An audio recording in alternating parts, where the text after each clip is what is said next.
Light is basically form of energy,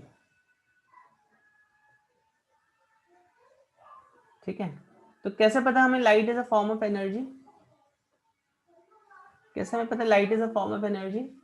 क्योंकि जब भी लाइट हमारी आई के अंदर एंटर होती है, रेटिना पे जाके रेटिना पे स्ट्राइक करती है, तो वहां पर it produces some sensation, you know, because of which we are able to view things, correct. और ऑल्सो यू कैन से, देखो आपने सुना होगा solar cells and all that things ना, तो सोलर सेल को एनर्जी कहाँ से मिल रही है? लाइट से तो मिल रही है उसको, करेक्ट। तो in short light is a form of energy, ठीक है। अब देखो लाइट की कहानी बहुत ही इंटरेस्टिंग है। लाइट की कहानी शुरू होती है किससे? न्यूटन से, ठीक है। जस्ट आपको ओवरव्यू दे देता हूँ। तो न्यूटन जो था, सबको मालूम होगा अबाउट दिस मिस्टर न्यूटन। इसने पहले क्या बोला, लाइट ना, लाइट क्या, तो people were actually trying to understand what is light, ठीक है। तो उसने बोला कि light is what, light is a small small particle, जिसको उसने बोला कॉर्पस्क्यूलर्स, कॉर्पस्क्यूल्स ना। अब पढ़ते हो ना आरबीसी, तो आरबीसी स्टैंड्स फॉर कॉर्पस्क्यूल्स, करेक्ट। तो लाइट के पास ऐसे छोटे छोटे कॉर्पस्क्यूल्स होता है, ठीक है। But somehow this theory was kind of failed, you know, this theory failed after maybe some 100-150 years। पर न्यूटन के टाइम में एक और साइंटिस्ट था, उसका नाम था यंग्स, नॉट यंग, हाइगन्स नाम था उसका। यंग ने तो बाद में एक्सपेरिमेंट किया था। सो हाइगन वाज अ डच साइंटिस्ट, ये जो थे ना, ये डच साइंटिस्ट थे, and he was very short lived scientist. तो उस समय न्यूटन का बहुत ज्यादा प्रभाव था, यू नो। तो हाइगन ने बोला नहीं भाई, लाइट जो है, light is a wave, light is a wave. लेकिन उस समय लोगों को लगा न्यूटन भाई सही बोला, न्यूटन ने कैलकुलस दिया था और बाकी क्या क्या दिया था न्यूटन ने। तो हाइगन ने बोला लाइट इज अ वेव, ठीक है। And he but he could not conduct some, he could not prove this, but he has given a concept that no, light is not corpuscles but light is a wave, जो कि 100 साल के बाद इसकी death के almost almost after century Young's ने prove किया, Young proved this. तो एक बहुत फेमस एक्सपेरिमेंट है यंग्स डबल स्लिट एक्सपेरिमेंट, जिसको हम YDSE भी बोलते हैं, ठीक है। तो यंग्स ने हाइगन की जो प्रिंसिपल था उसको प्रूव किया, करेक्ट। बट लेकिन क्या हुआ, सम और other how, very humorous thing happened. इसके बाद आइंस्टाइन आया, आइंस्टाइन ने भी वही चीज बोला जो न्यूटन बोल रहा था। आइंस्टाइन ने बोला लाइट जो है, light shows actually particle nature, correct. अब आइंस्टाइन भी भैया बहुत बड़े साइंटिस्ट है ना। सर इससे पहले मैक्सवेल भी आया था ना? या बहुत से लोग आए, Maxwell told about nature of the light, ठीक है, but that comes under wave nature of light only, ठीक है। तो इसमें बहुत से लोगों ने रिसर्च किया, बहुत सी थ्योरी सामने आई कि लाइट वेव क्यों है। तो जैसे अभी Maxwell prove that light is electromagnetic wave, Faraday and all, इन लोगों ने मिलके, Faraday discovered magnetic fields, and Maxwell he said that light is electromagnetic wave. तो मैक्सवेल का भी कुछ कंट्रीब्यूशन है, पर लेकिन आइंस्टाइन ने ना सबको हिला दिए कुछ एक्सपेरिमेंट्स हैं, correct. So he said light is again a particle. तो न्यूटन क्या बोला था, लाइट इज अ पार्टिकल, ठीक है, बेसिकली इन शॉर्ट। हाइगन क्या बोला था, लाइट इज अ वेव, ठीक है। फिर आइंस्टाइन ने क्या बोला, no no, light is again a particle, और उसने ही gave some experiments like photo electric effect,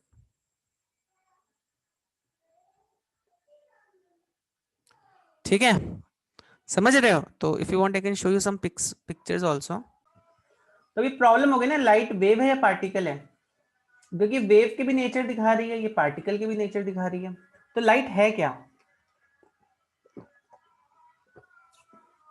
तो लाइट वेव है या लाइट पार्टिकल है? दोनों भी। यस, हम बोलते हैं light has a dual nature, समझ। तो हम क्या बोलते हैं, light has a dual nature, ठीक है। Light also shows properties of wave light also shows properties of particle. Wave as well as particle. ठीक है, तो कुछ एक्सपेरिमेंट हैं जिनसे हम ये प्रूव कर सकते हैं कि लाइट ना लाइट वेव है। कुछ एक्सपेरिमेंट है जो प्रूव करते हैं लाइट पार्टी, तो लाइट दोनों ही इफेक्ट्स शो करती है, तो हम बोलते हैं light has a dual nature. अब देखो, तब अब वेव ऑप्टिक्स, तो ऑप्टिक्स को हमने बेसिकली दो पार्ट्स में डिवाइड किया है। वन इज वेव ऑप्टिक्स, यहाँ पे हम लाइट को वेव की तरह ट्रीट करते हैं, ठीक है। देन वी हैव एक और ऑप्टिक्स है जिसको हम जियोमेट्रिक ऑप्टिक्स बोलते हैं। अब दोनों में अंतर देखो क्या है, ये समझना बहुत जरूरी है, ठीक है। तो अंतर बस इतना है कि वेव ऑप्टिक्स में क्या होता है, ठीक है। फिर जो आइंस्टाइन का जो थ्योरी है वो फिर आप फोटो इलेक्ट्रिक इफेक्ट और ये सब जो है आप मॉडर्न फिजिक्स में पढ़ोगे। ये कहाँ पढ़ते हो? मॉडर्न फिजिक्स में पढ़ते हो आप, ठीक है। This is where you can find these theories. तो नाउ वेव ऑप्टिक्स, तो खैर एनीवेज वेव ऑप्टिक्स आप एक अलग ही टॉपिक है अपने में। तो मैं आपको बता रहा था वेव ऑप्टिक्स में और ज्योमेट्रिक ऑप्टिक्स में व्हाट इज द डिफरेंस। देखो वेव ऑप्टिक्स जो होती है आपकी, यहाँ पे जो साइज ऑफ ऑब्स्टिकल है बहुत ही छोटा होता है, ये लाइट के बराबर होता है,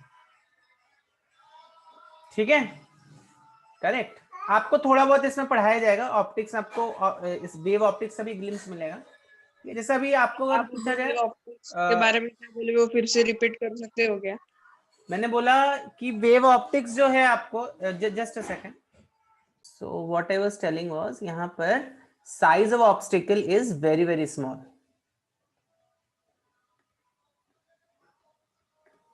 ठीक है। Size of obstacle is very small. जैसे फॉर एग्जांपल अभी देखो, आपको एक बहुत अच्छा इसका एग्जांपल देता हूँ। आपको मालूम why is sky blue? Why is sky blue? Refraction.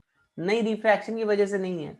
Sky जो ब्लू है बिकॉज जो हमारे एटमॉस्फेयर में जो पार्टिकल्स है ना, जैसे सपोज आप बहुत ऊपर के पार्टिकल्स देखो, बहुत ही छोटे छोटे पार्टिकल्स हैं वो, ठीक है, वेरी वेरी स्मॉल पार्टिकल। तो जब लाइट उनसे टकराती है, लाइट जो है दिस इनको अभी देखो छोटे पार्टिकल्स हैं, करेक्ट। इनका जो ये पार्टिकल जो वेवलेंथ के साइज के बराबर हो सकते हैं, थोड़े बहुत उनसे बड़े हो सकते हैं, ठीक है।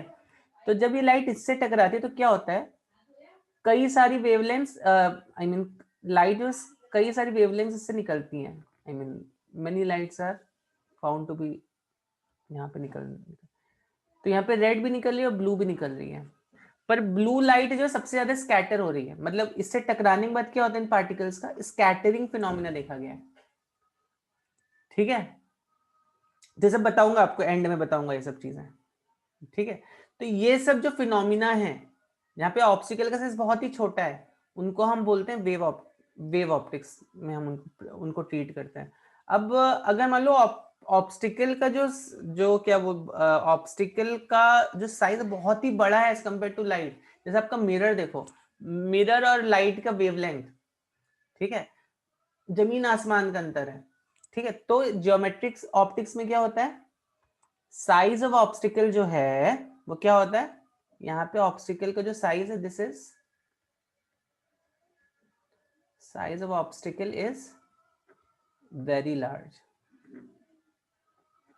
ये दोनों very small very large as compared to wavelength of light, as compared to wavelength of light.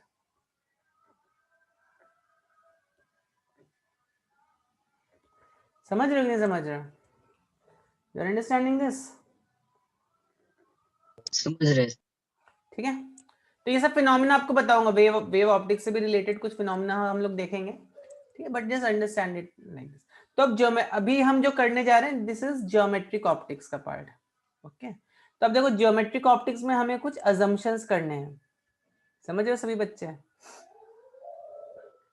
In geometric optics we have to make some assumptions. क्या अजम्पशंस करने हैं हमें? कि light travels in a straight line, obvious सी बात है ना।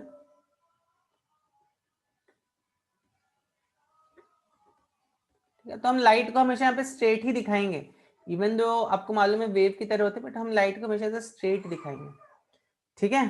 तो ये एक assumption आपको करना है, light always travels in a straight line. समझ में आई इतनी बात? तब जब भी मैं ऑप्टिक्स स्टार्ट करता हूँ मैं इमेज फॉर्मेशन से स्टार्ट करता हूँ ऑप्टिक्स, ठीक है।